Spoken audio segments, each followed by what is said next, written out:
सौतेली माँ। नाव्या बचपन से ही बहुत जिद्दी थी। बिन माँ की बच्ची थी, इसलिए सब लोग उसे संभालते थे।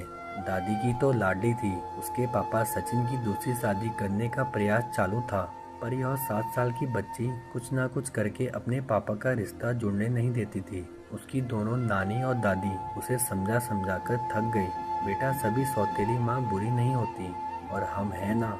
तुम्हें अगर तकलीफ दी तो हम उस पर चिल्लाएंगे, डांटेंगे। लेकिन उसके मन में बार बार डर आ रहा था कि सौतेली माँ मुझे तकलीफ देगी, पापा भी उसका ही सुनेंगे, और उसकी माँ की आखिरी याद मतलब उसका मंगलसूत्र वह भी उस सौतेली माँ को दे देंगे, ऐसा उसे लगता था। सभी को टेंशन हो रहा था कि उसे कैसे समझाएं। उसकी माँ मतलब सुनीता एक एक्सीडेंट में 2 साल पहले इस दुनिया से चली गई। तब से लेकर अब तक उस बच्ची को सभी संभालते थे, पर उसकी यह जिद जरा ज़्यादा ही थी। कैसे बताएं अभी इसको। उसकी दादी ने उनकी ही मौसेरा भाई की लड़की पसंद कर ली थी। उसकी भी शादी होकर तलाक हो गया था, पर उसे एक लड़का भी था। पर यह बच्ची सुनने को तैयार ही नहीं थी। वह लड़का है मतलब उससे ही प्यार करेंगे, मुझसे नहीं। ऐसा मन में वहम बिठाए वो इस शादी को नहीं होने देगी, ऐसी जिद पकड़कर बैठी थी। उसके जिद के आगे सचिन भी नहीं बोल सका। दोनों दादी और नानी काफी चिंतित हो गए। बाद में सुनीता की माँ ने समस्या का समाधान निकाला। सुनीता की एक दोस्त माया, जिसकी उम्र हो चुकी थी, इसलिए उसकी शादी तय नहीं हो रही थी। उसके घर जाकर नानी ने सब हकीकत बताई। वह सब सुनने और समझने के बाद भी माया शादी के लिए तैयार हो गई। इस वजह से दोनों नानी और दादी भी काफी खुश हो गए। अब सचिन क्या कहता है, इसकी उनको चिंता हो रही थी। खुद सास ही बोल रही थी, इसलिए जवाई तैयार हो गया लड़की को मिलने के लिए। सचिन ने माया से मिलने का तय किया। मुलाकात के दिन सचिन ने माया से कहा कि मैं सिर्फ नव्या के भविष्य के लिए और अपनी माँ की इच्छा के लिए तैयार हुआ हूँ। मेरी तरफ से बाकी कोई भी उम्मीद मत करो। यह सुनते ही बहुत बुरा लगा माया को, पर कितने दिन घर वालों के ताने सुनूं, इसलिए माया तैयार हो गई और शादी भी हो गई। उसके घर की परिस्थिति इतनी अच्छी नहीं थी, उस वजह से उसके माँ बाप ने माया को कोई भी जेवर नहीं दिए, और नाव्या ने अपनी माँ का मंगलसूत्र भी नहीं देने दिया। बाद में सुनीता की माँ ने माया की माँ बनकर सब कुछ किया। नाव्या माया को बहुत परेशान करती थी। वो सौतेली माँ ऐसे ही पुकारा करती उसे। माया थोड़ा सा डांटती या उसे समझाने का प्रयास करती, तब जानबूझकर झूठ मूठ कर रोने लगती थी। माया 2 महीनों में ही पूरी तरह हताश हो गई। दोनों दादी और नानी को पहले ही सब कुछ पता था। इस वजह से माया को वह कुछ नहीं बोलती थी। वह उल्टा उसे बोलती थी कि मारोगी भी तो पता चलेगा। पर सचिन को यह सब सहन नहीं होता था। जब परिस्थिति हाथ से निकलने लगी तो माया ने उसकी सहेली को, जो एक स्कूल की टीचर थी, उसके साथ मिलकर एक प्लान बनाया, और सचिन को असली परिस्थितियों का सच का पता चले, इसलिए नाव्या के ड्रामों का वीडियो बनाकर उसे दिखाया। पहले माया को ही गलत समझने वाला सचिन सारी सच्चाई से अवगत हुआ, और उसने उन दोनों को धन्यवाद किया। प्यार से नाव्या को समझाया कि इसके आगे तुम्हें माया के साथ अच्छा बर्ताव करना होगा, उसकी सब बातें सुननी होगी। हालांकि नाव्या ने काफी तमाशा किया, पर उसकी साइड लेने वाला कोई भी नहीं है, ये उसे समझ आ गया। उसको माया पर बहुत गुस्सा आता था।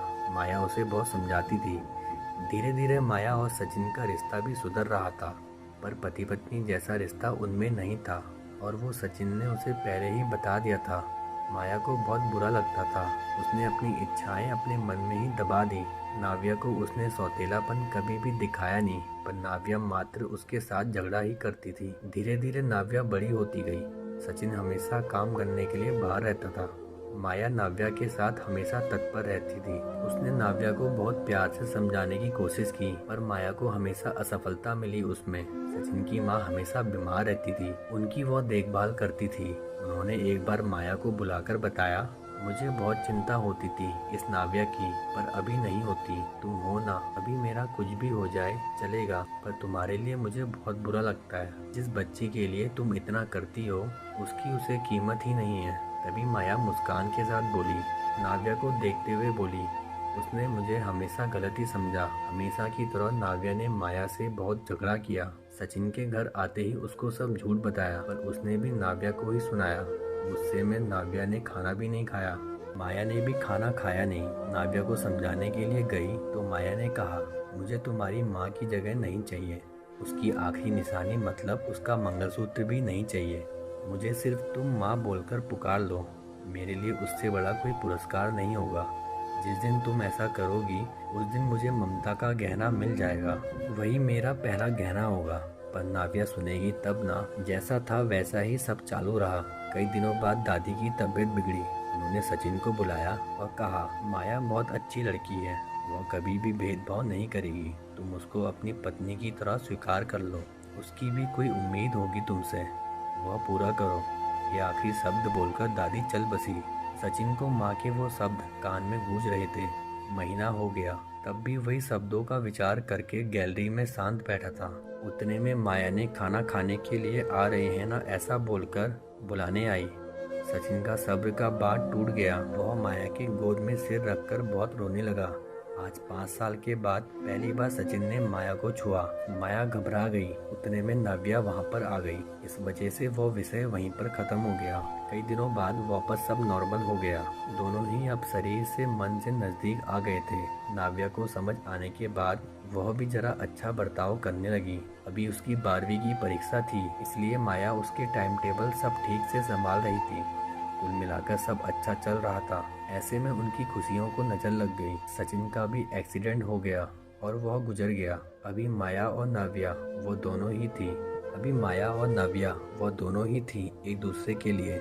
जो भी सेविंग्स थी उस पर घर चल रहा था। माया तो ग्रेजुएट नहीं थी, इस वजह से उसे नौकरी मिलने में दिक्कत आ रही थी। छोटी छोटी नौकरी करके वह घर खर्चा चला रही थी। सचिन की सब सेविंग उसने नाव्या के लिए रख दी। अब नाव्या को प्यार हो गया सुशांत नाम के लड़के से। इस वजह से माया ने उसका प्रेम विवाह करने का सोचा।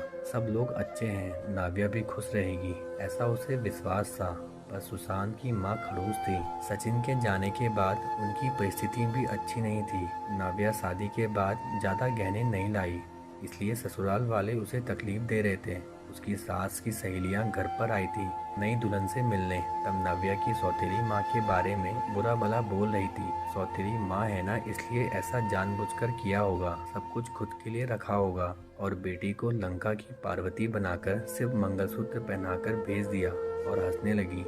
अभी उसका खुद पर से नियंत्रण टूट गया। मेरी माँ की आखिरी याद मतलब यह मंगलसूत्र है, जो मेरी इच्छा थी कि मैं ही इसे पहनूं। यह मंगलसूत्र मेरी माँ का आशीर्वाद का हाथ है और मेरी माया माँ को बुरा भला बोलने का तुम्हें कोई भी हक नहीं है।